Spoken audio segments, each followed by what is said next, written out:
Ada pertanyaan, ini melalui tulisan Ustadz. Pasangan ingin berpisah karena sulit berkomunikasi dan merasa tidak ada cinta lagi ke kita.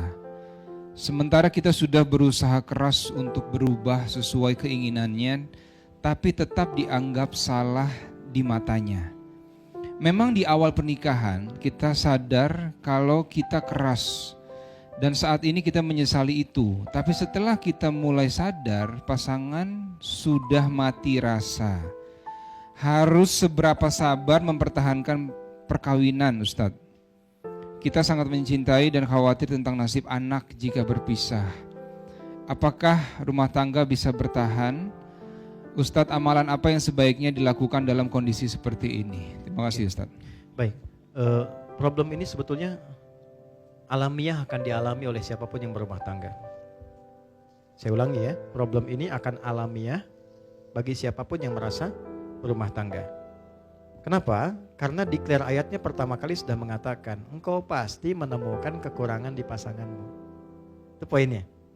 Tapi kadang kesadaran itu menjadi berkurang karena setan bermain dengan cukup indah di situ. Provokasinya terlalu banyak. Apa yang pertama kali setan tanamkan pada pasangan ketika melihat pasangannya kurang baik terlihat adalah sikap putus asa. Melihat keadaan itu sehingga menyimpulkan sudah tidak mungkin kemudian untuk berjalan bersama-sama dan rahmat Allah tidak turun lagi di situ. Itu problem. Maka bagaimana kemudian menguji itu semua? Ada dua timbangannya. Pertama, lihat baik-baik pada konteksnya. Satu, konteks perbedaan apa yang muncul di antara keduanya itu? Apakah sikap atau perbuatan maksiat? Gitu. Bedakan. Secara fikih nanti berbeda hukumnya. Misal, kalau sikapnya mengarah pada perbuatan maksiat, dia nggak mau sholat, sering mabuk, ya, sering mengonsumsi hal yang dilarang dan sebagainya, berpengaruh buruk pada anak, pada ini dan sebagainya, dan bisa membawa. Dan sudah berulang kali diingatkan, diminta, dibawa, sulit dan sebagainya. Ya, mau direhab dan sebagainya, sulit misalnya dan seterusnya.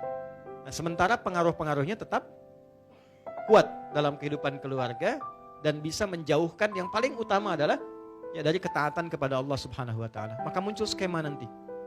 Dan cara skemanya Quran surah keempat ayat 34 sampai 35. Puncaknya nanti di Quran surah ke-65-nya dengan namanya langsung.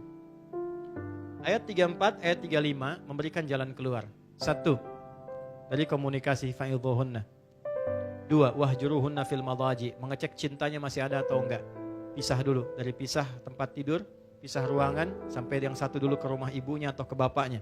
Untuk ngecek ada kepedulian enggak, tanya enggak, ya kan? Masih peduli enggak, dan seterusnya. Enggak ada sama sekali, tetap larut dalam perbuatannya. Masuk yang kedua, ayat 35. Fa in khiftum shiqaqa bainihima fab'athu hakaman min ahli wa hakaman min ahliha. Kalau enggak bisa sendirian menyelesaikan, maka cari ruang kepada pihak yang ketiga. Pertama paling dekat keluarga, wali dulu. Kalau enggak ketemu, yang disepakati oleh keduanya, yang dipercaya. Ustadz siapa, teman siapa, si fulan, yang memang pendapatnya bukan untuk dibagi, tapi memberikan kontribusi. Enggak ketemu di sini, masih belum berubah dari maksiatnya, naik ke sini puncaknya. Sudah dengan keluarga bertemu, enggak bisa berubah, enggak bisa apa, tetap jauh, tetap menjauhkan juga dari Allah, maka muncul yang terakhir, skema tolak. Ditolak pun ada tahapan, enggak bisa langsung tolak. Kasih pelajaran pertama, suami menolak. Kalau enggak mau, muncul khulu, istri mengajukan. Kalau istri mengajukan sifatnya fasakh, dipisahkan oleh hakim. Ya, dipisahkan ini enggak seperti talak yang biasa. Kalau yang biasa rujuk sekali, memperbaiki. Itu rujuk itu jangan dipandang rujuk, enggak begitu.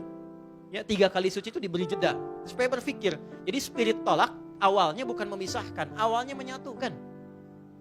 Sehingga diberi jeda. Coba 3 kali suci, berpikir enggak, berpikir enggak, berpikir enggak. Awalnya tolak itu turun untuk menyatukan, bukan memisahkan.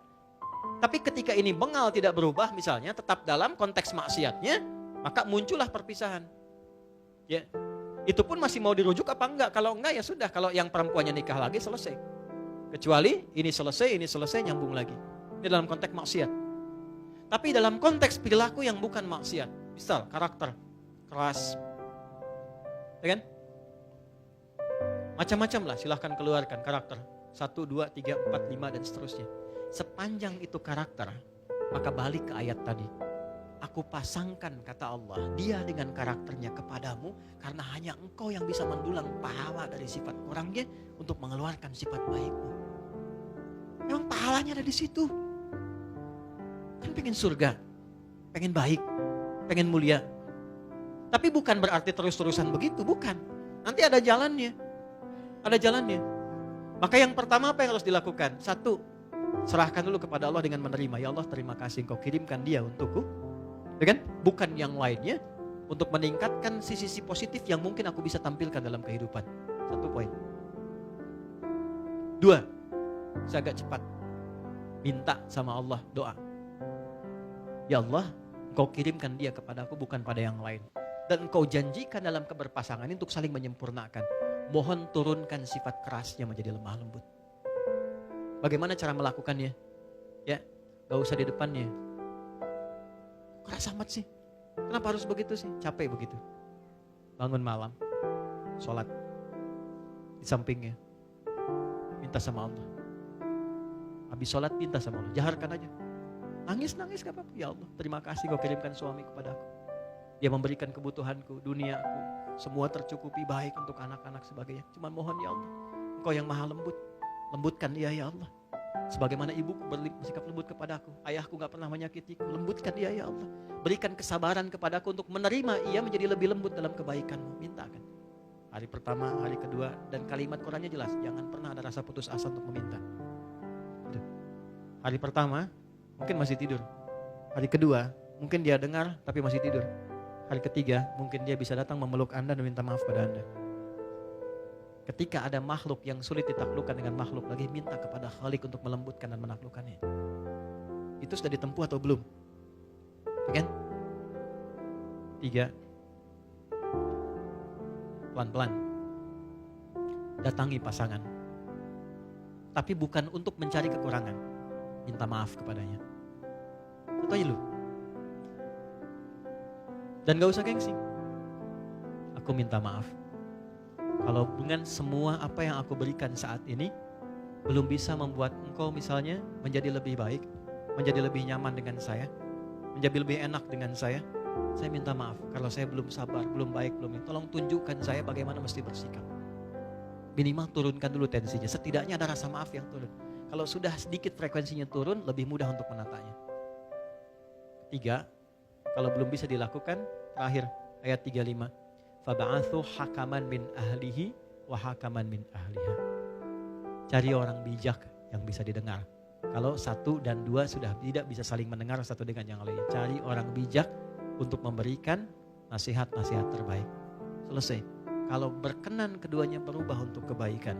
Dengan seperti sifat yang disampaikan. Coba rubah karena Allah. Bukan sekedar karena anak. Kalau sudah karena Allah, maka yakin pasangan akan dihisap. Saya akan dihisap dengan istri saya. Bagaimana ketika Allah tanya? Kalau sudah semua karena Allah, Allah yang ringankan. Tapi kalau ditarik ke urusan dunia, jadi ukuran nantinya. Oh karena anak, ya udah kita pisah aja, nanti rawat anak secara terpisah. Sih. Munculnya ke situ. Ya, maka kalimat 1 yang disampaikan oleh Nabi, bertakwalah kepada Allah karena dunia sebentar. Dunia sebentar. Kecuali bila dalam kehidupan rumah tangga itu semua desain kegiatannya maksiat yang menjauhkan Anda dari Allah, baru ruangnya terbuka. Kalau sepanjang sifat, karakter dan sebagainya, maka jalan tadi coba ditempuh dan semoga Allah Subhanahu wa taala memberikan kehidupan rumah tangga yang penuh dengan kedamaian dan ketenangan. Saya kira itu yang bisa saya sampaikan.